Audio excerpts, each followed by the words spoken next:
crocodile.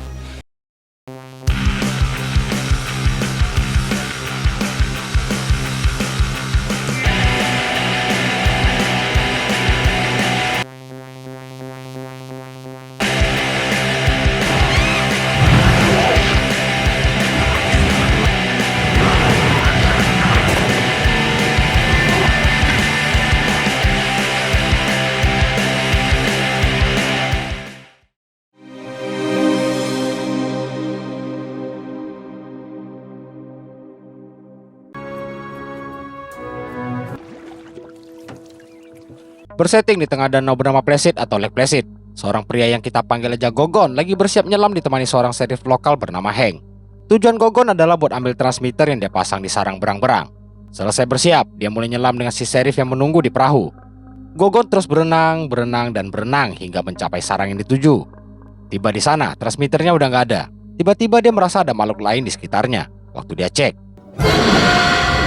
rupanya cuma berang-berang. Penasaran kemana transmitternya, Gogon masukkan kepala ke sarang. Di saat itulah sesuatu terjadi. Gogon sempat muncul ke permukaan, namun Hank gak sadar karena asik dengerin radio. Sampai akhirnya Gogon teriak, barulah Hank tahu sesuatu terjadi.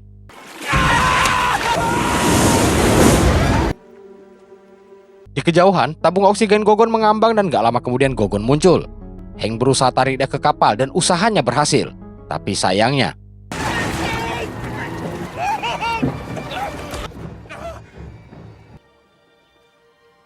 apakah yang menyerang Gogon?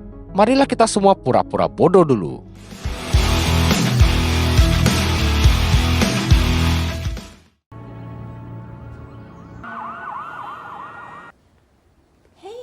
Di sebuah museum, seorang ciwai bernama Kelly dipanggil bebeknya si Kevin. Sejurus kemudian, Kelly udah di ruang lain lagi latihan pernapasan, sebab dia habis dicampakkan Kevin.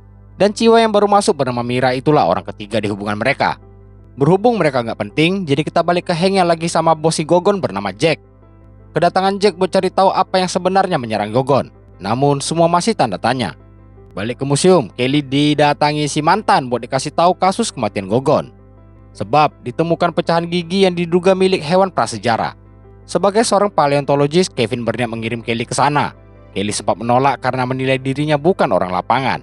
Tapi berhubung sutradara yang perintahkan, Kelly mau nggak mau harus berangkat.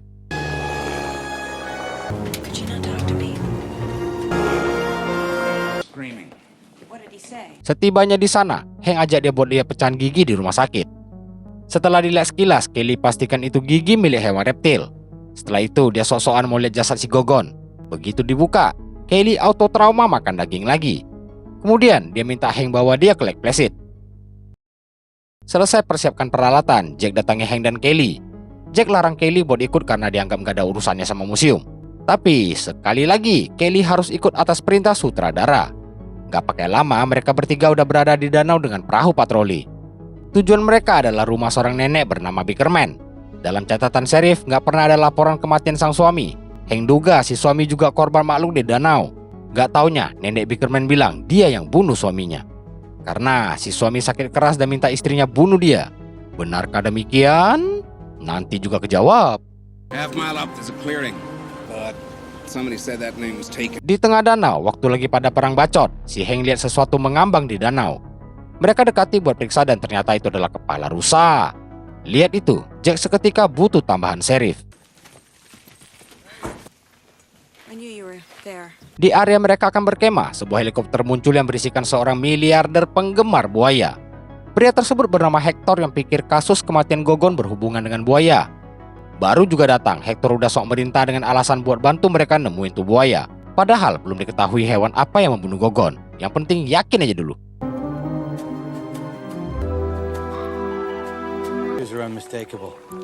Menggunakan dua perahu kano, mereka pergi melacak posisi hewan tersebut. Mendadak, alat Hector mendeteksi sesuatu di sekitar. Lalu, sekumpulan ikan meronta-ronta nggak jauh dari mereka. Menurut Jack, ikan-ikan itu sedang ketakutan. Dan tiba-tiba,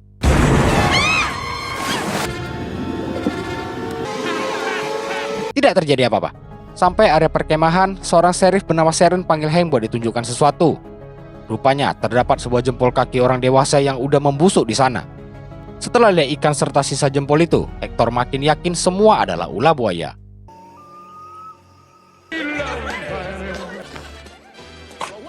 kehadiran Hector mengubah perkemahan menjadi lebih berwarna.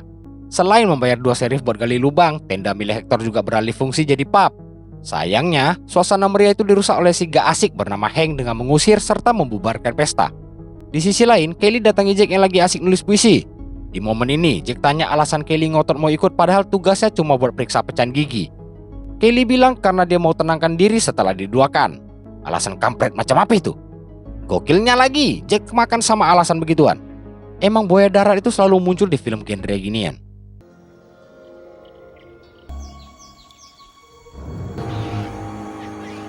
Paginya, para pendekar kembali ke tengah danau dengan membawa serta sheriff lain bernama Buck.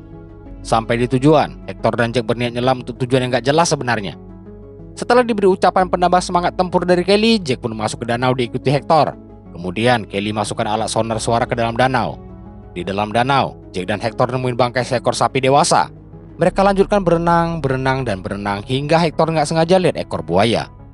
Berhubung Jack jauh di depan, Hector mutusin pergi ke arah si buaya. Sementara itu di perahu, jangkar ditarik oleh sesuatu hingga Kelly jatuh dan perahu terseret. Hank segera minta Buck potong tali jangkar, namun mendadak perahu berhenti diseret. Hank berusaha hidupkan perahu karena para ikan kembali meronta di dekat Kelly.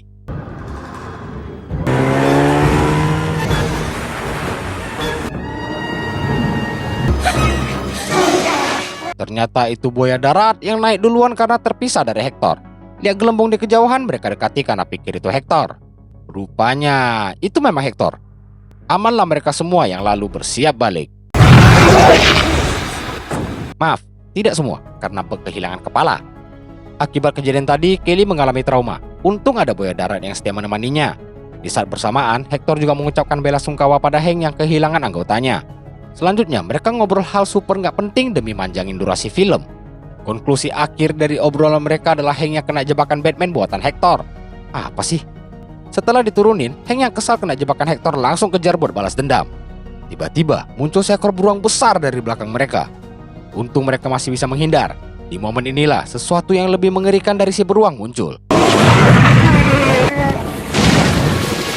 Akhirnya Hank mengakui kalau ada buaya di Lake Placid. Yang jadi misteri adalah buaya tersebut berjenis Indo-Pasifik yang seharusnya hidup di Asia. Apakah itu artinya si buaya adalah imigran gelap? Atau ada orang lain yang diam-diam bawa buaya itu ke danau? Bukannya dapat jawaban, Hank dan Hector malah perang bacot sampai akhirnya ini terjadi. Kemudian mereka berdua diusir Jack ke tenda. Sementara Kelly ngobatin Jack yang entah luka karena apa di tendanya. Selanjutnya jelas, si buaya darat asik gombal-gombal gondes dan si betina keluarkan jurus mental-mentalnya. Jadi skip. Di sisi lain, Hector dan Hank udah baikan dan lagi nobar video tentang buaya. Jadi skip juga ke besok paginya. Hari itu Jack, Kelly, Hank, dan sheriff yang gak penting masuk ke hutan. Sedangkan Hector naik heli entah kemana. Tim hutan nemuin jejak kaki buaya berukuran besar. Jadi Kelly dan Jack putusin buat cetak bekas jejak itu. Waktu Kelly jalan, gak sengaja dia injak sesuatu yang lontarkan kepala si Buck. Kelly auto histeris akibat lihat kepala Buck. Waktu Jack coba tenangkan, dia lihat nenek Bickerman lagi bawa sapinya keluar kandang. Gak cuma itu, si sapi juga ditutup matanya. Weh, si buaya raksasa ada di sana rupanya dengan mulut mangap. Gokilnya lagi, nenek Bickerman bermaksud ngasih makan si buaya raksasa. Kini bisa disimpulkan kalau nenek Bickerman punya hubungan dengan si buaya. Di bawah ancaman hukum, Hank paksa si nenek ceritakan yang sebenarnya. Nenek Bickerman mulai cerita, udah 6 tahun dia ngasih makan si buaya. Semua berawal dari si buaya yang ngikut suaminya pulang sehabis mancing. Sejak itu, mereka anggap buaya itu seperti peliharaan. Lalu, suatu ketika, kuda mereka yang lagi minum di danau nyaris dimakan si buaya. Lihat itu, si suami berusaha mencegah tapi malah berakhir di perut si buaya raksasa. Nenek Bickerman gak mau lapor polisi karena takut si buaya bakal diburu. Akibat dianggap berbohong ke sheriff, nenek Bickerman kini menjadi tahanan rumah. Lalu, Hank diinfo Sharon kalau Hector lagi nyelam di danau. Karena tadi pagi, si Hector membawa serta Sharon pergi ke lokasi yang dicurigai adalah sarang si buaya. Setelah itu dia mendarat, sebab Hector berniat nyelam buat cari si buaya. Sharon sendiri gak setuju sama rencana Hector. Dia bahkan menawarkan serabi lempitnya kalau Hector mau batalkan. Tapi, kayaknya Hector lebih doyan buaya daripada betina. Jadi dia putuskan menyelam ke danau. Hector sendiri setelah beberapa waktu nyelam balik ke permukaan. Dipikir nggak ada hasil, ternyata si buaya raksasa berukuran 9,1 meter ini berada tepat di belakangnya.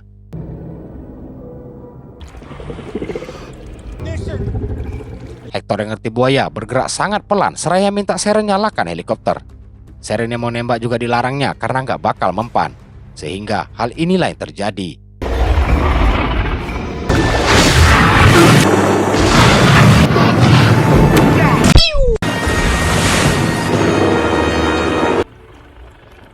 Hector dan Seren resmi diberi umur lebih panjang. Balik ke kemah, Jack kini menahannya di sana dan dilarang kembali beraksi. Jack menilai Hector beruntung karena si buaya habis makan sapi. Dapat larangan itu, Hector pun ngambek dan berlalu pergi. Kelly, we can't let him kill it. Kelly yang menyusulnya ke tenda dimintai tolong oleh Hector, yakni jangan biarkan mereka membunuh si buaya. Sementara Jack dan Hank sedang bersiap minggat karena tim dari Florida bakal datang mengurus si buaya. Kelly nimbrung minta mereka buat jangan sampai si buaya dibunuh oleh tim Florida. Hector ikut yakinkan Jack kalau mereka bisa coba buat nangkap si buaya hidup-hidup. Dia punya obat bius yang cukup dan punya tempat buat menampungnya nanti. Jack awalnya keberatan karena si buaya udah banyak makan orang. Namun Hector tetap ngotot buat minta dikasih 1 kali kesempatan coba. Jack sebenarnya mau aja kabulkan keinginan Hector. Masalahnya adalah gimana caranya mancing si buaya ke darat buat dibius. Jawaban atas pertanyaan itu adalah dengan merampok sapi milik nenek Bickerman buat dijadikan umpan. Biarpun nenek Bickerman keberatan, mereka semua nggak peduli dan tetap membawa si sapi dengan helikopter. Maka dimulailah rencana menangkap buaya raksasa pemakan manusia tersebut.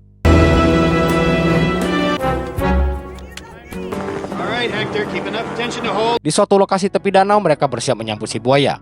Si sapi yang gak berdosa ini dicelup ke air layaknya teh celup dengan menggunakan helikopter. Malam tiba, si buaya masih juga belum kepancing. Karena itu Jack putuskan sudahi rencana mereka. Saat hendak balik, si buaya terdeteksi mendekat. Dengar itu, semua langsung bersiap di posisi masing-masing. Gak lama, si buaya raksasa nongol.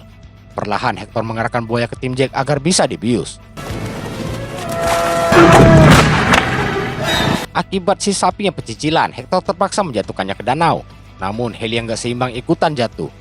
Lihat situasi Hector yang gak mendukung, tim Jack ganti ke senjata peluru tajam.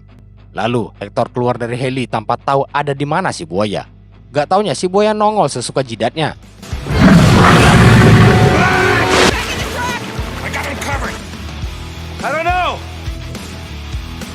Waktu si Hank pikir si buaya mungkin udah pergi menjauh, tiba-tiba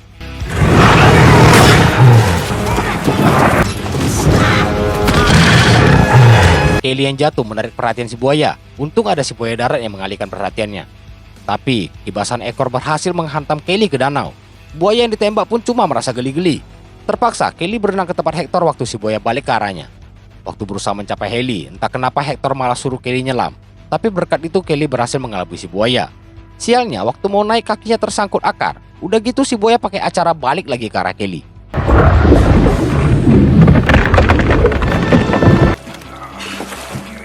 Kelly masih bisa selamat, tapi mendadak si buaya nongol dari belakang. Saat buaya kejepit, Hector dan Kelly langsung berenang balik ke daratan. Lihat si buaya tersangkut, Hank merasa itu waktu yang tepat buat cabut nyawa si buaya. Hector datang dan berusaha mencegah Hank karena si buaya udah gak bisa bergerak. Dengan tenaga tersisa, si buaya meronta hingga mencapai daratan. Di saat itu jugalah obat bius mulai bekerja. Herannya, Jack malah minta Hank buat nembak. Sehingga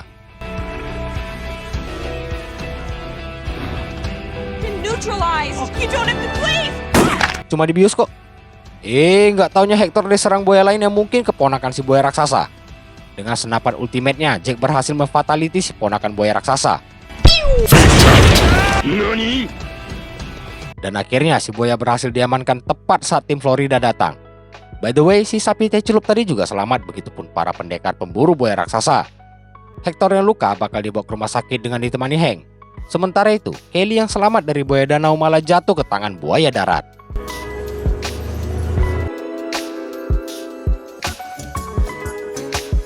Esoknya, seakan belum kapok, nenek Bickerman masih juga ngasih makan buaya-buaya berukuran mini. Sedangkan si buaya raksasa dibawa ke pengadilan buat mempertanggungjawabkan kejahatannya. Tamat. Hoho, buaya edan. Menurut aku ya, ini salah satu genre film buaya yang paling sukses. Padahal film tahun 99, tapi efeknya nyata banget dibanding film sejenis yang lebih modern. Setelah Lake Placid yang ini, muncul Lake Placid 2, 3, 4, dan seterusnya. Tapi semuanya downgrade parah. Efeknya udah kayak naga-naga Indosiar gitu. Sekian aja video tentang buaya lagi kali ini. Sampai jumpa di video-video menarik lainnya. Thank you for watching and happy crocodile. Dah.